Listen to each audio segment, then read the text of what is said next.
Ikapitong kabanata. O hindi baga ninyo nalalaman mga kapatid, sapagkat nagsasalita ako sa mga taong nakakaalam ng kautusan, na ang kautusan ay naghahari sa tao samantalang siya'y nabubuhay? Sapagkat ang babae na may asawa ay itinali ng kautusan sa asawa samantalang ito ay nabubuhay. Datapwat kung ang asawa'y mamatay, ay kalagna sa kautusan ng asawa.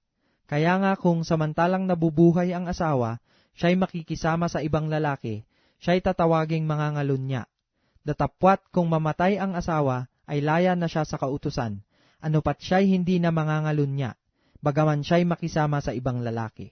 Gayon din naman mga kapatid ko, kayo'y nangamatay rin sa kautusan sa pamamagitan ng katawan ni Kristo, upang kayo'y makisama sa iba, sa makatuwid bagay doon sa nabuhay na mag-uli, upang tayo'y magsipagbunga sa Diyos. Sapagkat nang tayo'y nangasalaman, ang mga pitang salarin na pawang sa pamamagitan ng kautusan, ay nagsigawa sa ating mga sangkap upang magsipagbunga sa kamatayan.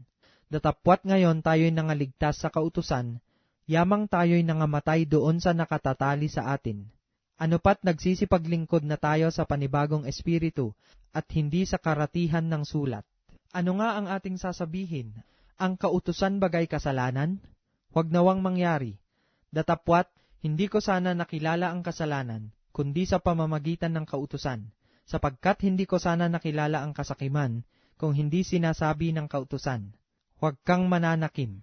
Datapwat ang kasalanan, nang makasumpong ng pagkakataon, ay gumawa sa akin ng pamamagitan ng utos ng sari-saring kasakiman, sapagkat kung walang kautusan, ang kasalanan ay patay. At nang isang panahon ako'y nabubuhay na walang kautusan, datapwat nang dumating ang utos, ay muling nabuhay ang kasalanan, at ako'y namatay. At ang utos na sa ikabubuhay ay nasumpungan kong ito'y sa ikamamatay. Sapagkat ang kasalanan, nang makasumpong ng pagkakataon ay dinaya ako sa pamamagitan ng utos, at sa pamamagitan nito ay pinatay ako.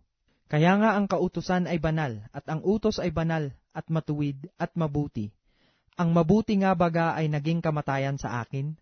Huwag nawang mangyari, kundi ang kasalanan upang maipakilalang kasalanan sa pamamagitan ng mabuti ay gumawa sa akin ng kamatayan, na sa pamamagitan ng utos, ang kasalanan ay maging lalong sala.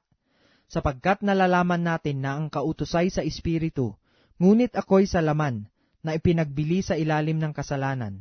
Sapagkat ang ginagawa ko'y hindi ko nalalaman, sapagkat ang hindi ko ibig ang ginagawa ko, datapwat ang kinapupuutan ko, yaon ang ginagawa ko.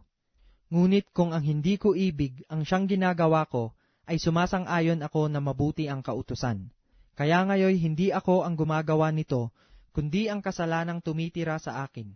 Sapagkat nalalaman ko na sa akin, sa makatuwid ay sa aking laman, ay hindi tumitira ang anumang bagay na mabuti. Sapagkat ang pagnanasa ay nasa akin, datapwat ang paggawa ng mabuti ay wala. Sapagkat ang mabuti na aking ibig ay hindi ko ginagawa, ngunit ang masama na hindi ko ibig ay siya kong ginagawa. Datapwat kung ang hindi ko ibig ang siya kong ginagawa, ay hindi na ako ang gumagawa nito, kundi ang kasalanang tumitira sa akin. Kaya nga nasumpungan ko ang isang kautusan na, kung ibig kong gumawa ng mabuti, ang masama ay nasa akin.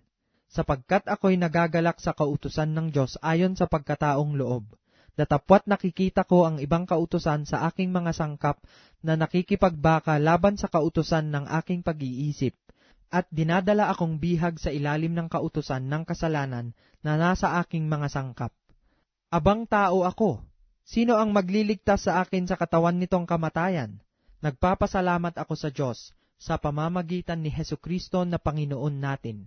Kaya nga tunay kong ipinaglilingkod ang aking pag-iisip sa kautusan ng Diyos, datapwat ang laman ay sa kautusan ng kasalanan.